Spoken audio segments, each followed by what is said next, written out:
Hey guys, I'm Dave. And I'm Len. And today we're reviewing Ebb and Flow, the 1951 Communist Offensive from Paper Wars magazine. What issue is this?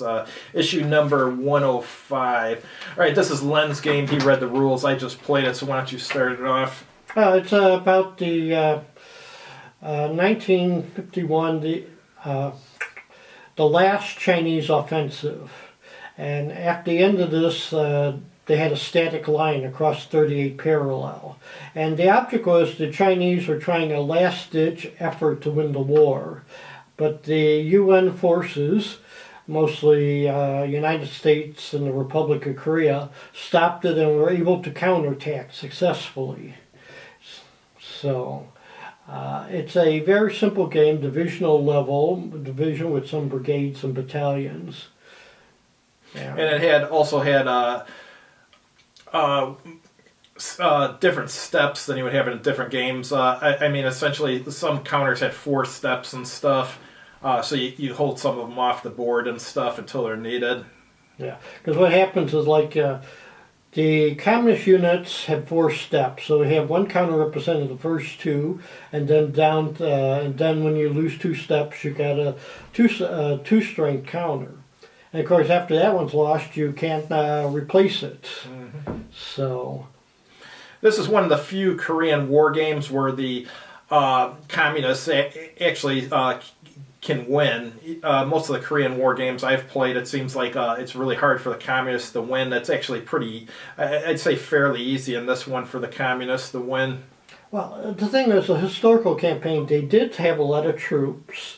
And there was a lot of space in the country to go around the units. That's one of the big problems he had, is that if he tried to concentrate the UN units, he was leaving lots of territory open to me. And one of the sudden death victory conditions was to get just one communist unit off the south edge in full supply. And I had a couple guys who came very close to doing that. And actually what it is, he ended up having to put so many units to stop that he could never get organized for a counterattack. And there's a sudden death thing for the UN too, where essentially they have to take 2 cities on the northern part of the map that are pretty far spread out.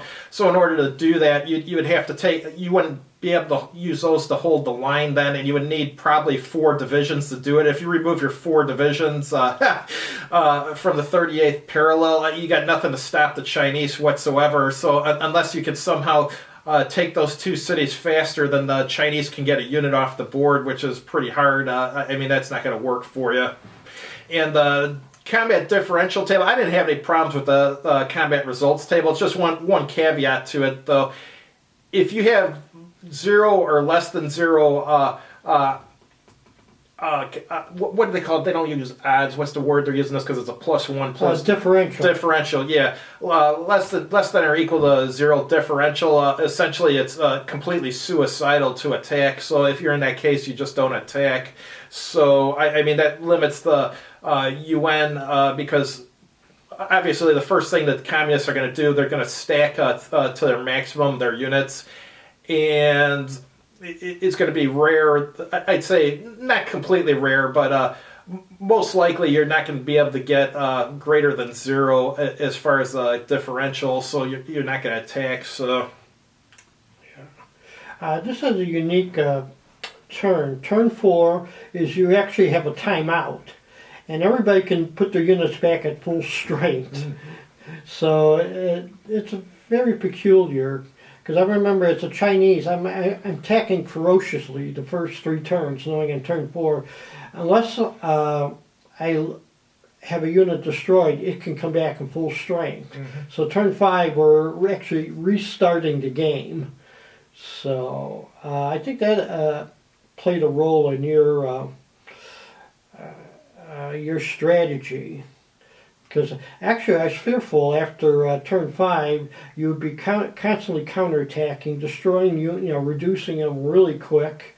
Because unlike his units, I cannot retreat.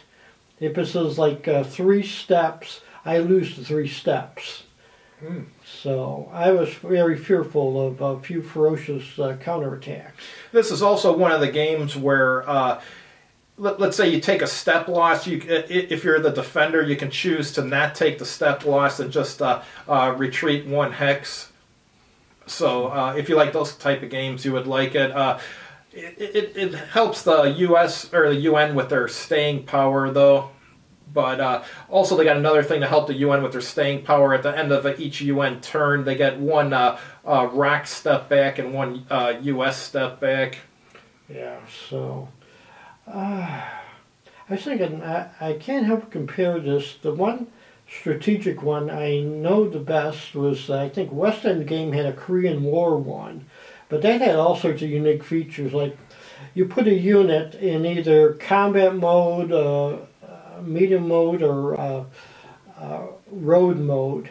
And the thing is, like at road mode, you have 12 movement points, but you only have 4 combat strength. And if you were in combat strength, you have 12 combat factors, but only 4 movement points. And which meant at times if you were ambushed on the road, you suffered. But one thing I thought the game needed was air power. I'm sure it's all figured in and how they do the combat strengths and all that, but you'll get more of a Korean War feel to it if you have airstrikes and like massive amounts of artillery and stuff, or at least some artillery. The only artillery the game had is when you're near the coast from naval bombardments, so it lost that feeling of like a Korean War battle with all the combat support. yeah, but the thing is, air power is supposed to be air power is used mostly for interdiction. And Yeah, that's the reason why well, my units move so slowly. Yeah, well, maybe, but also, if you're a U.S. battalion and you're surrounded by 4 hills and all 4 of them have Chinese on it, you're going to call in airstrikes on the hills and stuff. I mean, it's as simple as that. So, I mean, they're not just used for interdiction, even in that war. I mean, they're what I wouldn't call it total close. It wasn't like close air support like they had in Vietnam. But I mean, if you got a hill in front of you and Chinese are on it, and you're 500 yards away, you can call in an airstrike on it. Yeah. So, okay, I was thinking, compared to the Korean War, this is a far simpler game, but it is a difficult strategic situation. The communist player could kind of blunder into victory, so the UN player has a greater challenge. Yeah, this one's more challenging for the UN player than most Korean War games. Yeah. So I was thinking if you really want a challenge, you want to play the UN in this one. Yeah. So. All right, yeah, for a magazine game, I thought it was all right. I mean, if you got a subscription to Paper Wars, I'm sure you'll like playing this at least once. What do you think? Yeah, in the future I'll be replaying this because I couldn't believe you didn't even try one naval landing. No, I didn't want to take the divisions away because you would have just marched right off the map, and I mean the game would have been over on like turn 6. Yeah. Well, MacArthur wants to talk to you about that. Or even a paradrop with the 187th Regiment. Well, I ended up using them to reinforce Seoul, if I recall correctly. So, yeah. Or not Seoul, Incheon rather. My mistake. Well, actually, I think. I think you used it first to stop that one unit that was about to go off the board. Yeah. Yeah, because you realize you could take it from off map and just put it in front. And I had to move, of course, the next day is clear, so I had 4 moving points, so it wouldn't be enough to get off the map. Mm-hmm. You frustrated me. So. All right, that's all we got for this time, guys. We'll have a new game for next week. Have a good one. All right.